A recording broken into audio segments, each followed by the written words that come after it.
Hello, my fellow putzers. This is Clint, your admin here.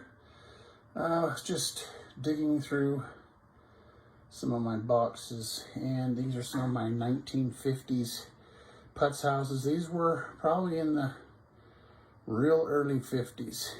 I would say late 40s, but that's probably pushing it.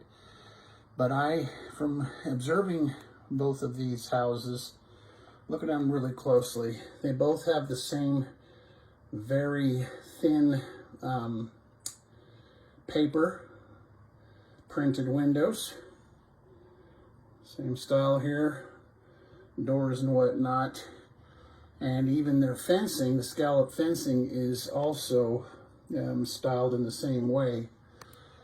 So these need some restoration work done, and I'm going to be going ahead and doing that. So that'll be my first project. I'm probably going to start on the red one first. It's missing a portico. Of course, the door's going to need to be replaced. That window right there is just slightly busted. Yeah, I'm probably going to have to replace that. And if I do, though, I'd have to replace all of them at once.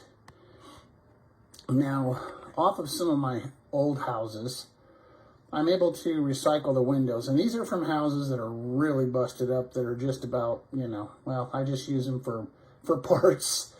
And that's one of my, I won't call it a secret, but one of my hacks. When I want to have that, perfect vintage restoration look, I just kind of cannibalize off of other old houses that I have in my hundreds that I have in my boxes, and use them like the doors. And possibly I might find some that have that window. I'm pretty sure I have actually a big church that's been kind of crushed, that I was able to get a big old TLC church, and I'll probably take the window out of that and replace that there.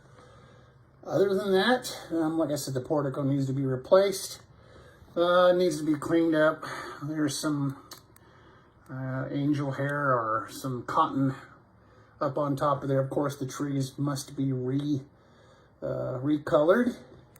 And this was one of the 1950s green spots. It doesn't have the cocoa nut texture on it, but nevertheless, they kind of tried to emulate that, early mid-30s look in the early 50s. So these are two cool houses. This one I call the apartment building. I don't have a name for that one. It's probably, I'm going to say it's probably a church because of the Gothic style windows that are on there. So that is my plan.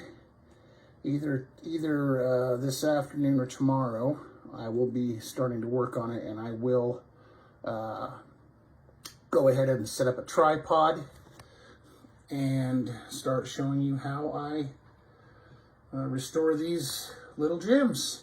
So stay tuned, gang, and I'll see you soon on the next one. Bye.